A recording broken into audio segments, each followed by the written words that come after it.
What's up, you guys? My name is Wolf, and welcome back to another episode of LEGO Arts. So, in our last episode, we did a showcase on Umbrella Academy 2, and for this episode, we're looking at one of the showcases that I've been working out, that I've been working on all throughout July, and that is LEGO Zack Synder'S Justice League. It's like finally got to finish this showcase. Okay, so after I finally got to see the movie. So even though the movie came out months ago. I was debating of whether or not to make this showcase to like do Justice League, because I didn't even see the theatrical release that came out in 2017 because it got so many bad reviews. So I didn't know whether or not I wanted to do a showcase on this one. But after seeing a lot of other customizers in the community make their own interpretations on Justice League in minifigure format, and after I finally got to see the movie during 4th of July, I decided that I want to give it a try at this and to see what I can make, and it turned out pretty cool. There's a couple of changes I'd want to make to them, but in the final end, this showcase still turned out pretty cool, and I really liked it. So as you can see, we have the whole Justice League. We got Superman, Batman, Wonder Woman, The Flash, Aquaman, and Cyborg, all of which took quite some time in their own way and form, and we'll explain it throughout the video. So, as you guys know the whole drill, we're going to take these minifigures one at a time, do review them, explain my process, why I went with this route, and then go from there. So, without further ado, let's get the pedestal out and get the showcase on the road. So, starting off the showcase is, of course, the Man of Steel himself, Henry Cavill's Superman. So, this was the first guy to get done on the list, since he was one of the easier ones to do throughout the showcase. And I will say that this turned out better than I was expecting. So when first doing Superman, I wanted to do the black and silver suit. Sorry, I don't know why I stuttered there. And I wanted to do that one, as I had already done the red and blue one. But the red and blue one was more of a quick paint job of it, because I kept the torso as it was, but mostly did poor paint work and work on the arms, and same thing with the legs. So I wanted to step it up a bit.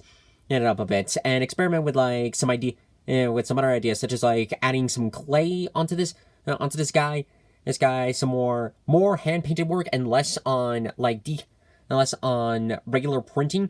And so my original thought process was doing taking a knockoff Superman minifigure and using that as a template for the guy. So the Superman that I got on Etsy. For instance, I was originally going to use this suit as the base and just paint around it, but I do like the printed work on this, especially how you could see that little detailing on the base of the suits, and same thing with the boots. I did like the head though. The head, I felt it was very inaccurate to what it was. So I'm more of just use this as a side piece and as reference to what I was working with. And just mostly focused on the rest of the suits. The hairpiece I upgraded from the original one that I had. The original was cool, but I feel like this one suits up more with Superman's portrayal. You can see the little sanding that I did on the sides, sort of like how I was doing with Luthor from Umbrella Academy. So we'll go ahead and remove this head and get a better look. Look, the cape is a completely solid cape. And go ahead and take it off so we can get a better look at the body. So with the basics of the body, it's just a basic black paint and paints on the Superman minifigure. We've got some clay. We got multiple layers of clay, really. For where I first did the chest, and then added in some muscle detailing. This whole thing was a single piece, and I just carved out each of the abs. The back is completely blank, as I couldn't find any reference to how the back was supposed to look like. So I just kept that as it was, and I did a little bit of muscle detailing for both the arms. I did the same thing with Iron Man for Avengers Endgame. So I think this came out pretty nice. And there is some articulation with the legs. Surprisingly, I didn't have to do the usual sanding like I usually have to with most of these guys, so I'm glad that was the case. And then the outline for all of this, including the S, and you could see of the silver detailing on the belt and everything, is all in gunmetal gray. I finally got a tube of acrylic dark dark gray, and sort of did that for the fundamental color. Like that, I feel like it would really like pop out for it. If one takeaway that I would want to do with this is that it wants to redo the symbol a bit. It's like a little bit. That's one thought, an idea that didn't occur to me until after making this figure.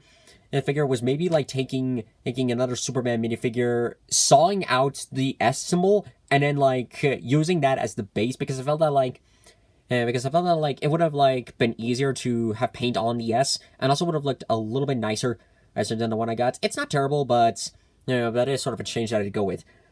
So aside from like like a couple of like some of these lines do look a little bit big, and again with the S and this, I'd say this looks pretty cool, and it was kind of fun on going back to like an old idea I haven't touched on in a while, and really making this out on my own. So I do like it. Next up on our list is The Dark Knight, Ben Affleck's Batman. Now originally with this figure was supposed to have like more like 3D elements to it, like more sculpted pieces like with Superman, but that changed up a little bit when this figure arrived. So I purchased this figure from a website called Outside Bricks, because I wanted to do the tactical suit. And at first I thought about like taking this figure and then like just using it as a base on sculpting out like the belts, the armor, and the armor plating and everything. But when the figure came in, it's just like, oh, but this looks nicely done, and I don't want to ruin it. So with the whole idea, this portion of the video is going to be more of a figure review. So basically, when looking at this figure, is pretty well done of how this was made. It's made like you can see the armor printing onto this. It looks very well done. It's also got the belts that it's nice. It's a nice little mix of how it's on both the waist and a little bit on the torso. The helmets, like the cowl mold, I really love this. This looks so cool of how they like print it out, and now like all the details on this, including with the goggles. Now removing this thing, there was one modification that I did, and that was the head. The head underneath, I felt it was not necessarily misprinted, but it's definitely printed more for like an official Lego Batman cowl. And I felt like that face didn't suit up well with more of like Ben Affleck's look to it. So I purchased this. It's this like custom printed head from Firestore Toys, and just painted into the black collar underneath. And as you can see, it's double printed with more of like the, I want to call it an aggressive face, but more of the shouting kind of face. So removing this, we're looking at the cape. I thought about like changing the cape, but then when I was seeing the movie, I noticed that the cape, that it does sort of have like the little spikes down underneath to represent the bat wings, so I kept that as it was.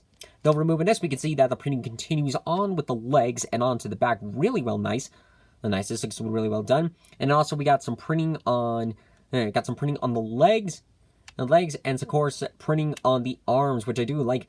This looks really cool. It looks really cool. Cool. So again, that's this figure was originally supposed to have like more sculpting to it, but because I didn't want to damage this figure all on its own, and plus it was like a really cool print job, I just kept it as it was and only made like the changes like with the cowl and with the cowl. Although recently one of the customizers I've been following Nate's minifigs, they've been working on adding like some new like Batman pieces like throughout this year, including like the wrist gauntlets. So one of these days I'll probably get a pair of those, and maybe add those on to this Batman, or at least the other batsuit that I made like the quick printing that I did. I didn't show it on the channel, but so one of my things to sort of change up is the first Batman suit, as that was mostly just adding in dots of silver, and looking back at it, I know I can do better. So that's sort of on my list of sort of like changes to make. But apart from like the potential that I could have gone with this character, I do like the printing. Again, I do like the printing on this suit. It looks really well done, and that cowl mold is really fantastic. Next up on our list is the Amazon warrior Gal Gadot's Wonder Woman. If you guys recall, early on in the channel, I did a video showcasing the first version of like Wonder Woman, and looking back at it, this one has gone through a lot of changes. The first one was back in sort of like my mid days of customizing, for where most of the work I did was just like simple paint work, paintwork and not really much detailing. But now, definitely going back to it, I definitely wanted to improve more on it, and so I did like more detailing and a couple of changes to the character. So a majority of the minifigure is as the same as it was before, but some of the drastic changes that I made to it is sort of like adding more paint, like cleaning up more on like the wrist guard, on like the wrist gauntlets. So like we can see if like there's some more detailing on those. See some brown paints there. The sword has also gone through an upgrade. That I double checked a few times, and the sword is different from like the first Wonder Woman movie. So I wanted to change. So I decided to change it up a bit. It's change it up a bit. Shield is perfectly the same. We still have no idea like when Wonder Woman like gets this particular shield. It's this particular shield in the movie, but hopefully that'll be shown in like the next movie they do. Removing the head for a second, and lowering this down, you can see how like the strap continues onto the back and continues on from like the shoulder up here and continues all the way down and onto the rest of this. I painted it up a bit to like give it a nice clean kind of paintwork. Unfortunately, there was some paints being chipped off of sort of like the sides of like the minifigure arms, but it's mostly covered up by the hairpiece, so that's not a huge concern. And I do like how this blends in much nicer. And looking at again more of it, let's take a look at the legs first by removing this. So we can see I upgraded this time into sort of a fabric skirt this time, and a little bit of detailing on sort of like to complete the W at the waist. The legs have also been upgraded a bit where I added in a little bit of paint around like the top of the legs, and then just went back with the gold for the boots, and also like the top parts and the fabric skirts. Like removing this for a second, we can see underneath is still we still have like the printed on like fabric and the printed on skirt from Lego. At first, I was gonna like fully paint up the legs completely and just have the skirt on as sort of like the middle piece. But unfortunately, I accidentally cut not enough, a little too much of the skirt on the skirt, so it wouldn't fully cover up the legs the way I wanted to. So I decided for a countermeasure to instead keep the printed on underneath, but just paint on like the skirt and do like the little detailing. This was tedious as trying to use a push pin on fabric. Fabric is quite the process. But when moving on past that, this was sort of a nice little adjustment detailing. And putting this back on. One takeaway that I would want to do would be like changing up the strap to make it look more accurate to how it is in the movie. But this is still the same minifigure that I used from Dawn of Justice, and I didn't want to ruin that torso printing. But I have seen that there are some knockoff Wonder Woman minifigures that don't have the strap on, and it's just like the armor. So maybe one of these days I might purchase one of those and add on another strap. But until then, this is sort of like the idea of what Wonder Woman is supposed to look like. I do like the figure of how, definitely in comparison to how I first did this figure, and looking at it now, this is a very nice upgrade. And again, I might go back and change the torso, but until then, and I'm pretty satisfied with how this came out. Next up on the list is the fastest man alive, Ezra Miller's Flash, and this is a character that has made many returns throughout my customizing skills. So for those of you who don't know, one of the running things, like the running jokes that I like to make on the series is that like Flash has been a constant character that I've always had to like go back and redo, especially with the CW iteration on Flash. That I've had to remake that minifigure a lot of times, and up to the points that when I did the Crisis of Infinite Earths version, I said that was gonna be it, no more of redoing this character. But then after seeing the movie, and especially seeing Ezra's portrayal as Barry Allen was phenomenal, and it was just like, I have to do this character, but I want to do it different from how I usually do it. So for this figure, it went along with like the idea that I wanted to go with Superman of using a knockoff figure as the base, and just work my way around it. So that's what I did. I purchased a knockoff Flash minifigure, and just used the whole figure as the base to make this guy out. The helmet is the original helmet that I had used for my first Captain America, and I used it at that time because I felt it was perfect. So taking back that helmet now and getting rid of all the paintwork and and the glue, I completely redid the whole mask to how it's supposed to be. And aside from a couple of changes that I want to make, it looks really nice. I really like how it came out. So you can see like some more paint work, like some paint detailing like on the lightning bolts, and moving this more back to the light, you can see of like the detailing on here, removing the helmet for a second. We could see of like the double printed face on the knockoff like first of the regular face, and then in the front you can see of how I painted on like more of the tan flesh skin tone. It looks kind of weird, but when you put the mask back on, it's covered up very nicely. So I'm keeping that in. The torso, unfortunately, had more detailing to it. There was, like, more 3D elements to it. But unfortunately, what I did was I accidentally covered it up with a gloss. And at the time, I had, like, a different glue for the wires, which I'll talk about those in a second. So it covered up a lot of the carve work, unfortunately, especially with the abdomen. So I was lucky enough to replicate the paint and some of the detailing, but there was a lot more to it. So that was my huge takeaway with it. That is just like to be more careful with it. The lightning bolt I carved out all on its own. Like I first did the emblem behind it, and then I carved out the lightning bolt and glued it on. Same thing with the lightning bolts, that originally these were painted onto the figure, but I didn't like how the wires like stood out too much from it, so I went back and sculpted out some tiny lightning bolts on both sides of the arm.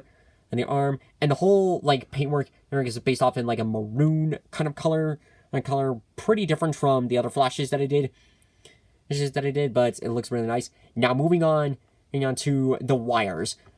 So one of the big stuff that I saw from a lot of custom flashes was sort of like how people like approach with the wires. Some of them, some were just like painted on. Some were 3-dimensional. I wanted to go with the 3-dimensional, but sort of do it in like probably the most tedious like work I probably have ever done. Like out of all the characters, this one was the most tedious one to make, because all of these are actual wires. I took like some wire that my sister uses for jewelry making, and basically it was a whole process of like measuring out the wire, cutting it off, gluing it on, waiting for it to dry, and then repeats the whole process on the entirety of this guy. And it was, it was the most tedious thing that I have done, making this like the most complicated Flash minifigure I've ever made, because of all these wires that I painted on. There are only a few that are just painted on, even though, like I did go back with like a silver and just like lightly painted those out, because like the first few wires was the torso, and that's where like the glue sort of like came in and it messed it all up, so I had to like repaint those and sort of like just did the same process with all of the wires. But it was such a tedious process of getting all these wires on, and not to mention on getting them on in a way for where I could still move the arms and the legs without the wires having to compromise a majority of the figure, especially with the waist piece. That I almost thought about, like, how would I put these wires on this character? And to do that, it would require a shitload of sanding on both the waist and the legs. And again, I didn't want to damage too much of the guy, so I just worked with like sort of like the idea process slowly, and just like one at a time, just did each of the sections individually. Like it was first at the front of the torso, then the arms, then the back, and then the legs. So despite being extremely tedious, this came out really, really nicely, and is probably my favorite Flash minifigure that I've really made, because again, this one is very unique from the other ones. It was really well done. Very well done. And I can't wait to see like Ezra continuing the character in the Flashpoint movie. Like, we haven't really seen any trailers for it, but I can't wait. But after his performance in the Snyder cut, I can't wait to see how much further he's going to take this character later on. Next up on our list is the King of Atlantis, Jason Momoa's Aquaman. So we're doing this guy. As you can see, he is in his solo movie outfit, as I wanted to do this one more than the Justice League suits. Like, it was okay, but I'm not a huge fan of that armor. Like, it looks more complicated than I wanted to work with, and also that I wanted to do I really prefer like this suit more because it's like a callback to the classic Aquaman, and that's what I like about it. Like it's a callback to the classic suit, yet retrofitted to fit sort of a more modern design for the character. So I wanted to like keep that up with this guy, and despite like the scales kind of looking weird, this turned out pretty cool. So going at this individually, so getting a better look at the figure, well, individually. So basically looking at the figure, there we go. Is like, first off with the hair, I really changed up the hair a lot, way more than what I was doing with Yang Xiaolong from Ruby when I was remaking her for Volume 7. It was sort of the same process for where I had to sand off enough parts of the hair, but I was hoping to have all of the hair on, especially the front. But I had to make some sacrifices in order to make this whole thing work.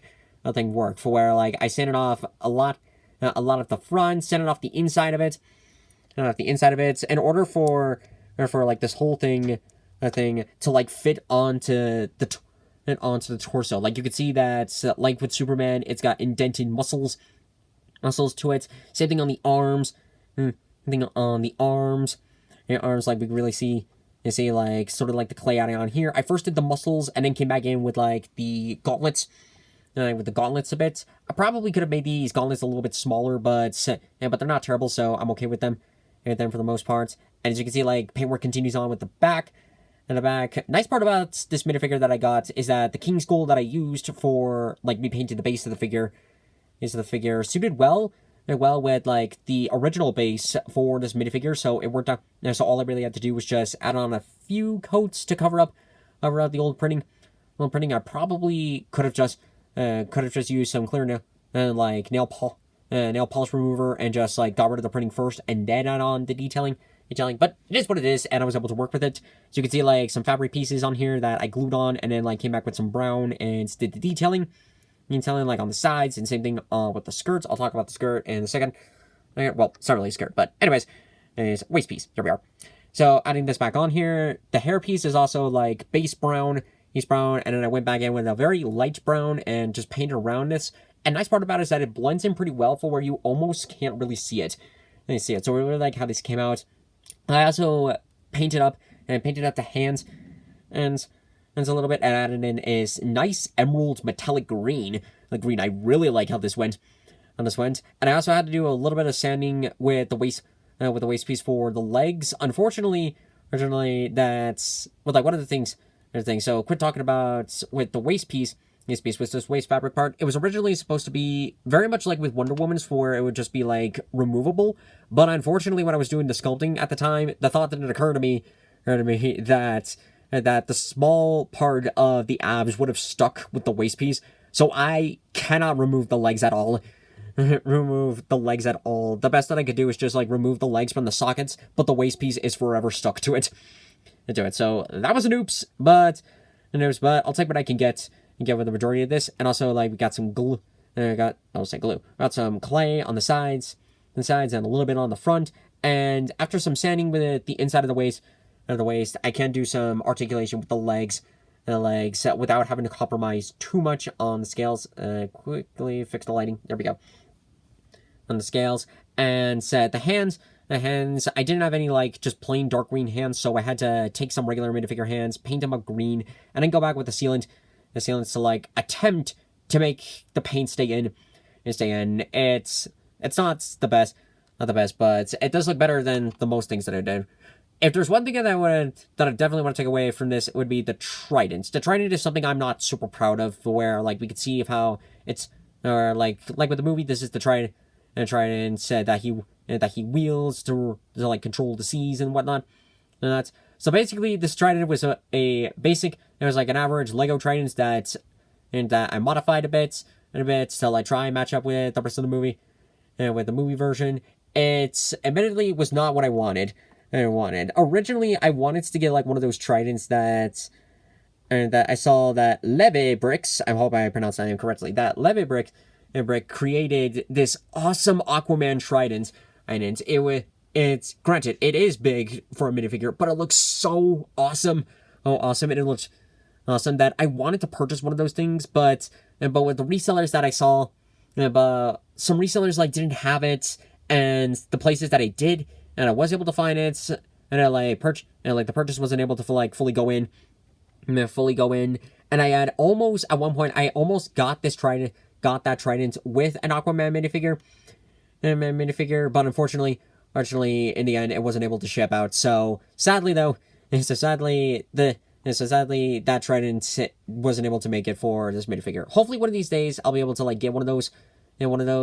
But until then, this is sort of like a substitute Trident. But apart from the Trident, I really like how the rest of this figure came out. I could have done like the base like a bit different, and I still wish that I could remove the legs. But apart from that, this looks really cool, and it was really fun to make. And last but certainly not least is the living computer Ray Fisher's Cyborg. So this one was heavily inspired by MGF Customs take on the character, as you can see with the level of sculpting that this guy has, and he was the last minifigure to have made out of all of them for obvious reasons. So going in order with this guy, first looking at the head was pretty simple, simple enough to do.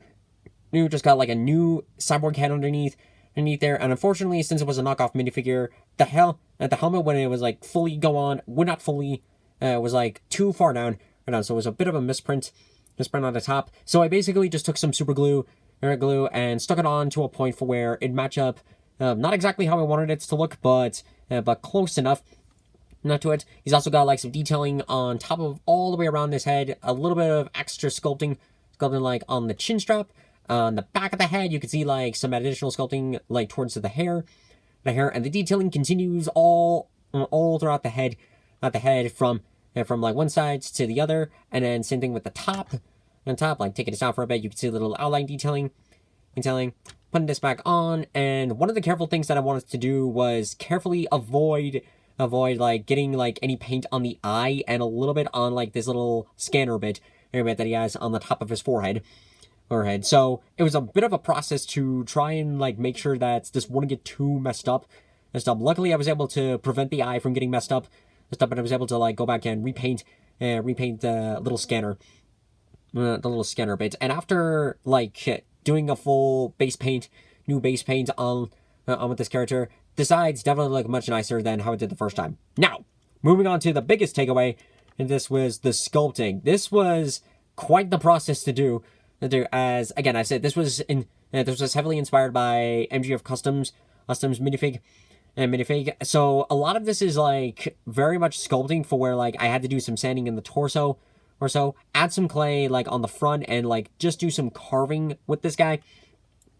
Same thing on the back, like you can see like a lot of like the inside of it is sanded up, and then like a lot of sculpting out with the back. The arms, unfortunately, are not quite as accurate as I wanted them to be. Wanted them to be with each other, and the legs were a process all on their own, because I did a hell of a lot of sanding on not just the waist but also on the legs themselves. And I was like enough to the point for where they almost got destroyed completely, to put it like that. And I went back with like some detailing on this. So basically, the hardest part of this thing was the sculpting, and it was mostly because since I was working with Procreate is an excellent tool for like sculpting minifigures and figures, but a problem with it is that it takes a while to dry, and during that process you can like easily mess up any like carve work that you might have done for the figure. So this just became a process of like different sections were individually had clay, and it was a process of basically like molding up the clay, measuring out of how much it needed to be on a specific part of the figure, sculpt it on, and carve it, and then basically not touch it until the next day. So basically this was just a constant process of like sculpt on, done, carve, wait to dry, repeat for the entirety of this guy. And so like the arms like full articulation on the sides. You can see like got some articulation here. And after like all the sculpting that I was done, also like moving this up a bit, you can see like articulation in the legs. I can't fully bend them back because of like this one clay piece, but it's not too bad. And luckily I didn't damage the inside of the legs enough to where to where they couldn't be put back on the torso, or so, or so. So, and then, like, the rest of this character, that's, for the paintwork, it was pretty simple. That, like, first I did, like, an acrylic black as, like, the base, so that way I could paint on the silver easier. And then I went back for the gunmetal, and with the gunmetal, to, like, do those indents with, like, sort of, like, those carves of how, like, the dents look. And then just, like, took like, a paper towel, cleaned up the rest of this guy, but kept the paint in the line, so that way they pop out a little bit more. And then just went in with the silver, sort of like the final touch, for the overall character. Sure, and also like the red on the front to like match up those lights that he has like showing up for the guy. Yeah, and just went back with a couple of markers, and did some of that final detailing, and that final like tiny detailing with the rest of this guy that I wasn't able to like fully carve on. This character. So the feet probably could have been fixed a bit, especially on the sides. I wasn't too happy with how those look. And in the arms, again, the arms could have been carved out a little bit more. But apart from that, I do like how this character came out in the end. And this was sort of like in a way what I wanted when I was making the Sin Devil triggers from Devil May Cry 5. So after doing this guy, I might one of these days go back to both Dante and Virgil's Sin Devil triggers and really do some more sculpt work onto those guys. These guys, I have no idea like how it would go with just how this came out though. No, I don't know how it looked for those two, but that's like an idea to try out in the future. And apart from that, and apart from like the obvious like sculpture like changes that I want to make, this was really cool to do, and it's probably like my favorite like recreation on Cyborg that I did, because the first one was just a little bit. I didn't even show the first one, but the first one was just basically like small blue paint added on there. But definitely after this, I really like this version of Cyborg as he looks more robotic, lanky. It was really well done, really well done, and I hope to see the character again in the future, which I'll talk about more in the next part. Alright, that is going to do it for this episode of LEGO Arts. I hope you guys enjoyed this video. So real quick before talking about more on Snyder Cut, I do have plans on at least 2 other showcases. This is this month. One, they're both ready, but one I want to wait until after a particular video, and then the other specific showcase I'm waiting for the end of the month for a special occasion. I'm not going to say what it is, but it is for a special reason. A reason towards it. Now, talking back more on the Snyder Cut, I regret that it took me a while to see the movie, but after seeing it, I have to say it was a really well done movie. That it's not perfect, but it's a much bigger improvement from the original. Like again, I didn't see the first Justice League movie because of like so much bad reviews that it had on it.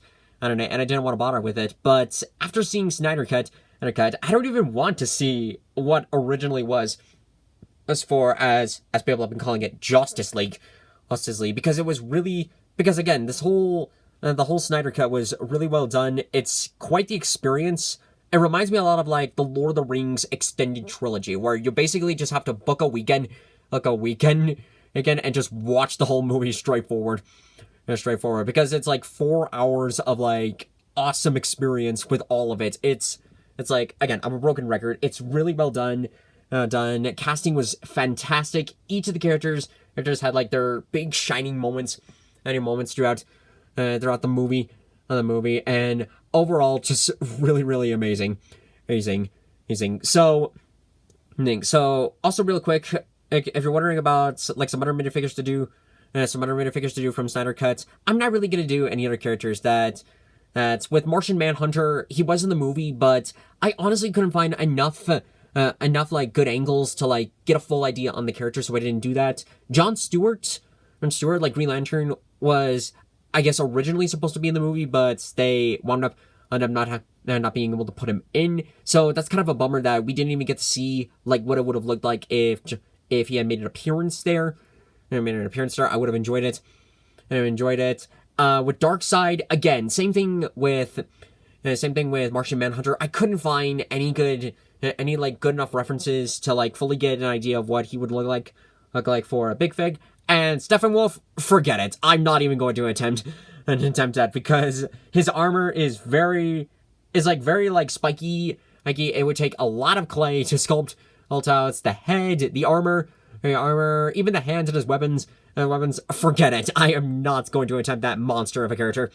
But I will say that it is an improvement from what was in like in the theatrical release. Now, going back to the whole talking a little bit about with Snyder's vision that it was like, again, it's really amazing of how it looked throughout with the movie of how like he took these like characters and created like his own continuity of like the DC universe. And I think it's sad that Warner Brothers and DC for some reason aren't fully pushing forward with this universe. I looked it up that they originally had like a lot of ideas with like how to continue on with this series, such as like showing stuff like a Cyborg solo movie, a Green Lantern Corps movie, a solo Ben Affleck Batman movie. They had like all of these ideas, but because of the bad reviews on the first Justice League back in 2017, it put all of those projects down, and the only ones that have been able to survive, such as like the Flashpoint Paradox, the Aquaman movies, and the Wonder Woman movies, they've only been able to survive because other like directors are taking charge of those projects. And I think it's sad that like this that Zack has this vision has like this whole idea of a trilogy like planned out for Justice League, and for some reason aren't going with the green light. Green lights to like fully push forward with this. Granted, the movies aren't cheap, and it would take like a shitload to like make them. But since Warner Brothers have been known to like pull it off in the end of like making these big movies and being able to like get like enough to make more movies, it wouldn't be much of a challenge if they like make more on these Justice League movies. And Zack even shared of sort of like his vision of what he wanted for this trilogy. Like first movie, establishing all of these six. Second movie, exploring more on what we've been calling it the nightmare vision, or vision that Batman has been having, of sort of like this post-apocalyptic injustice kind of world. And then the third would basically be like the style of Avengers Endgame, for where like they get the Green Lantern Corps, Atlantis, the Amazons, and all the armies of the Earth united against Darkseid and his armada on Apocalypse. And just that on paper sounds fucking brilliant, and would love to see it like on screen and everything. But again, because of constant disagreements with both Warner Brothers and with DC, we're probably not going to be able to see this become a reality, unfortunately. But there is hope that it could still be one day a reality, because fans have been like spreading the word on #restore the Snyderverse. And I'm one of those people that truly believes that this could become a reality. So I'm hoping that one day that they'll finally like figure their shit out, and be able to like really bring this world to life. And this like world's like this whole plan to life, because like this was because in a way this is their big shots to finally be able to put their own and to sort of like put a big mark in like their DC movies. Because for instance, when the Snyder Cut came out, Marvel had to like push back a lot of their projects because of you know what. But back at the time when this came out, they had just finished up releasing WandaVision and were gearing up for the release of Falcon and the Winter Soldier, and only recently been able to get back into their movies. movies with Black Widow, Shang-Chi and the Ten Rings, and Spider-Man No Way Home. No Way Home. So it's just like this. Justice League was Snyder Cut was able to win over the audience during that time. And the fact that they're not going to keep going with this whole idea surprises me. So I'm hoping, and so hopefully one day they'll finally be like, okay, let's go ahead with this vision. Let's see what we got. And hopefully will truly give us like that ultimate experience of a DC live action movie that's only other projects such as like Wonder Woman, Christian Bale's Dark Knight trilogy, and so many others have only been able to pull off. So hopefully one day we'll see that. But until then, let's keep supporting the restoration on the Snyderverse and make it become a reality. And overall, that is going to be it for this episode. So thank you guys so much for watching this video, and I'll see you guys next time in the next video. Bye bye.